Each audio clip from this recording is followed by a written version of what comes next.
Hola, ¿qué tal? Bienvenidos. En esta ocasión me gustaría platicar con ustedes respecto de los problemas de alimentación o lo que se llaman los trastornos de alimentación. Este es un problema que cada vez es más preocupante y que afecta a miles de personas de ambos sexos y es verdaderamente devastador porque puede llegar a hacer peligrar la vida de las personas que padecen este trastorno.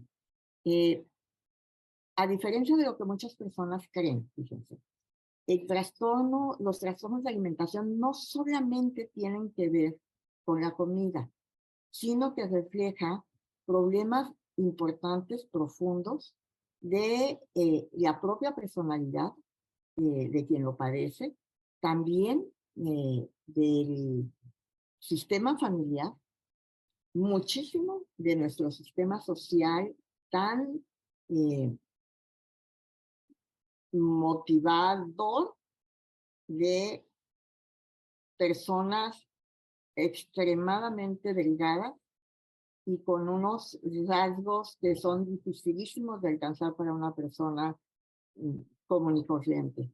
Nuestra sociedad es una sociedad que nos está demandando continuamente ser perfectos, y no solamente ser perfectos, sino tener una vida perfecta y actuar como personas perfectas. Esto es un peso demasiado fuerte para el común de las personas y acabamos desarrollando cierto tipo de enfermedades físicas y mentales para poder con este gran estrés que nos representa vivir en nuestra época actual. También es importante ver esto porque se está convirtiendo en un problema cada vez más generalizado y aun cuando a nivel internacional se están haciendo muchos esfuerzos porque las eh, revistas de moda, porque los estándares de belleza sean un poco menos radicales, digamos, y yo no sé si ustedes habrán visto, supongo que sí, que se hace como el intento de que las modelos y los modelos sean personas con un peso, pues más o menos usual o inclusive con algo de sobrepeso. eh, en realidad no ha funcionado mucho. Entonces, los problemas de alimentación, los trastornos alimenticios, están adquiriendo cada vez más importancia en nuestra consulta como terapeuta y es muy importante que sepamos qué son, cuáles son los riesgos y cuáles son los signos que nos dicen que esa persona está teniendo un trastorno de alimentación.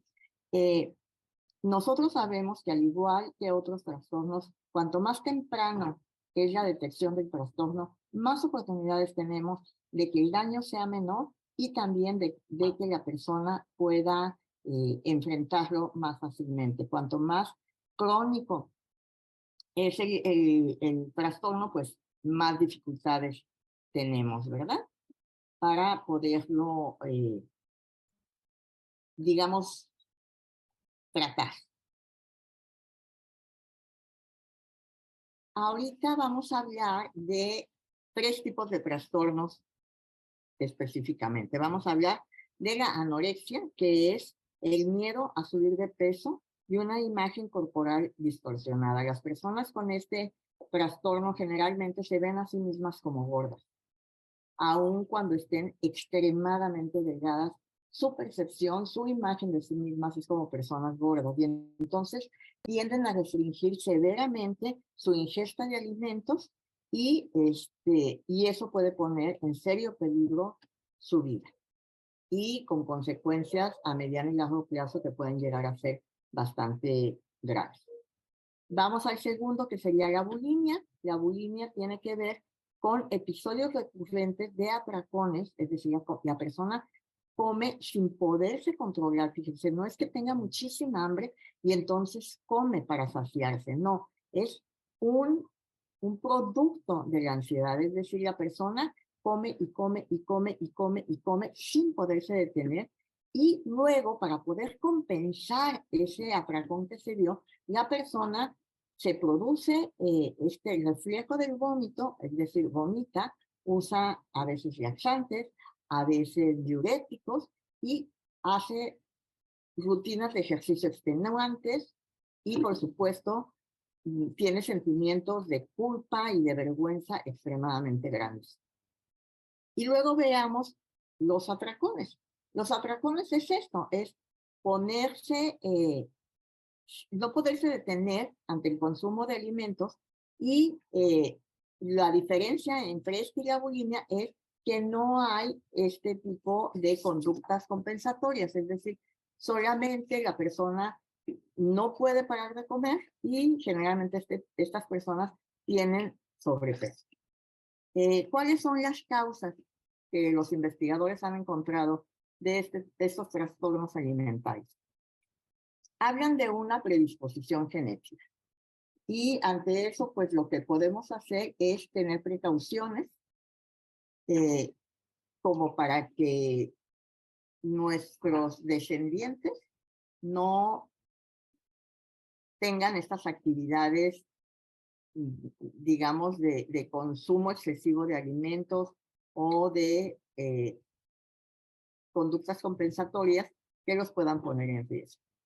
También, y creo que en un porcentaje muy alto, son los trastornos psicológicos. Las personas que tienen este tipo de trastornos alimenticios generalmente tienen una muy baja autoestima, con un super yo, es decir, una percepción muy cruel de sí mismos, con unos ojos extremadamente crueles para ver los defectos, para ver lo que no está bien, y generalmente tienen ideales de perfección verdaderamente extraordinarios, es decir, que nunca van a poder llegar a eso, con lo cual viven atormentándose a sí mismos. También, y de manera muy importante, están los factores socioculturales, es decir, que como sociedad, como cultura, tenemos ideales corporales extremadamente grandes, extremadamente idealistas, que no les vamos a poder llegar, y hay mucha presión social para los jóvenes, sobre todo, también para las personas adultas, pero para los jóvenes que son muchísimo más vulnerables a esta presión social. Y hay normas culturales que apoyan de manera tremenda la extrema delgadez.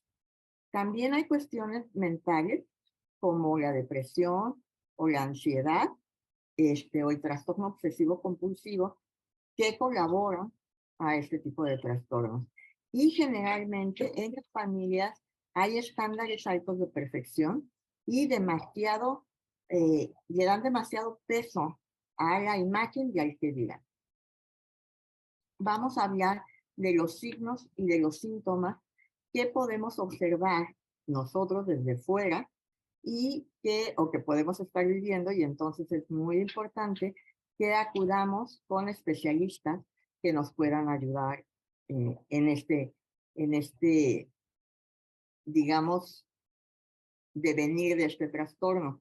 Y recalco esto, fíjense, cuando nosotros tenemos un trastorno, muchas veces creemos que podemos salir con nuestros propios recursos.